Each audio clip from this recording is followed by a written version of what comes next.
maanta oo ay tahay taariikhdu 26 bisha 3aad 2019 waxaa halkan shir isugu yimi wasaaradda howlaha guud ciidanka taraafikada ciidanka turbataariyada iyo shirkadda Biteg oo dhammaantood ka wada shaqeeya barnaamijka canshuuraha baabuur gaadiidka dalka. shirkaasi wuxuu ku saabsanaa caqabadaha hortaagan iyo waxyaabaha problemiska ah oo ay ka socon lahayd in baabuurta laga qaado canshuurtii ku waajibtay. sida ogtinkooda bisha waxaa ka dhiman 4 beri waxaa laga tashanayay waxaa bilaabmay 3 bilood sidii looga qaadi lahaa baabuurta canshuurta looga qaadi lahaa iyo caqabadihii. waxyaabaha ugu muhiimsan waxay ahaayeen oo laga wada hadlay canshuur dhaaf wax la yiraahdo. baabuurkaas intaasoo beri buu fadhiyay intaasoo maalmood buu fadhiyay canshuur dhaaf loo sameeyo. waxaas go'aan baa laga soo saaray qodobkaas baabuur canshuur loo dhaafi karo haba yaraatee ma jirto. qodobkaas la isla raacay. waxa kale oo la isla raacay goboladu inay ku kala hormaraanin shaqada bilowgeeda oo 1 bisha baa la rabaa in shaqadu bilaabato. gobolada Karkaar oo kale iyo Mudug inay bilaabaan 27 bisha. iyadana wasaaradda maaliyadda go'aan bay ka soo saarday 1 bisha baa dhammaan dalka oo dhan laga bilaabaya qabashada canshuurta baabuurta.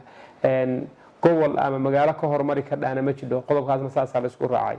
qodobka ugu muhiimsan waxa weeye marka canshuurta baabuurtu socoto in problem lagala kulmo saraakiisha dawladda wasiirada xildhibaanada dhammaan madaxda dawladda in lagala kulmo problems inay baabuurtooda diidaan inay canshuurta ka bixiyaan.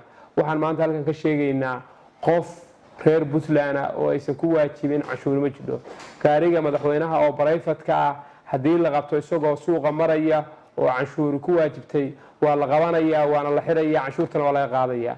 wixii madaxweynaha iyo madaxweynaha ka hooseeyana hadda waa shaqaalihii dawladda ama wasiiraha ama xildhibaan haado. waxaan ka codsanaynaa madaxda dawladda inaysan ku ceeboobin inay canshuurta la bixiyo. canshuurta in la bixiyo waa in dadku ay mushaar ka helaan, waa in horumar la gaaro, waa in nabadgelyada laga shaqeeyo, waa in dalku noqdaa dal degan in canshuurta la helo.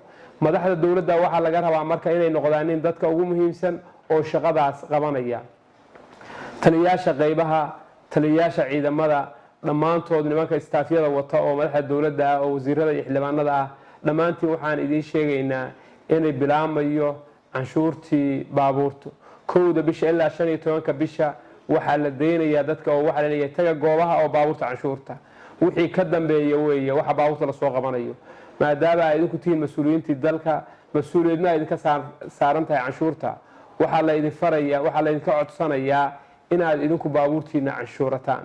waxaa la idinka codsanayaa inaad la shaqaysaan shaqaalaha wasaaradaha iyo ciidamada ka shaqeynaya hawsha oo garab siisaan oo aysan dhicin xildhibaan baa qoryo u qaatay meel ama wasiir baa u qaatay ama sarkaal baa u qaatay aysan dhicin oo ay ceeb tahay. qodobka waa ku celcelinaynaa. waxaan kaloo sheegaynaa inuusan jiri doonin haddii rabbi idmo gaari aan canshuurnayn oo Puntland maraya. gaarigii 3 bilood dhaafa ganaax ayaa ku waajibaya. ganaaxaasi wuu soconayaa. gaarigii 6 bilood gaar ganaax wuu soconayaa wuu kordhayaa 9 bilood wuu kordhayaa 1 sano wuu kordhayaa 2 sano wuu kordhayaa ganaaxaasi waa kordhayaa. dadka waxaan ka codsanaynaa hadeer baabuurtiina canshuurta mana jirayso gaari ku dhex dhuuman kara magaalooyinka oo aan canshuur bixin. dhammaan kontaroolada ciidamada turbataariyada taraafikada iyo shaqaalaha jooga waxaa loo amrayaa inuusan mari karin gaari aan canshuurnayn kontaroolada dawladda dhammaantood. waana la ogaanayaa gaarigii la sii daayo isagoo aan canshuurnayn mas-uuliyadda waxaa qaadaya qofka shaqaalaha ah oo jooga gobolkaas. waxaa kale oo muhiimsan hal qodob oo ah baabuurta dawladda oo daaga ah baa tiro batay. dad baa samaystay iyagu taarikooyin gooni ah oo gaada la baxay waa dambiilayaal dadkaas. si loo ogaado oo loo kala saaro baabuurta gaada oo dawladda iyo dadka iyagu beenta sameynaya taarikooyinka beenta samaysanaya waxaa la sameynayaa sticker lagu dhajinayo baabuurta dawladda oo dhan oo gaada ah.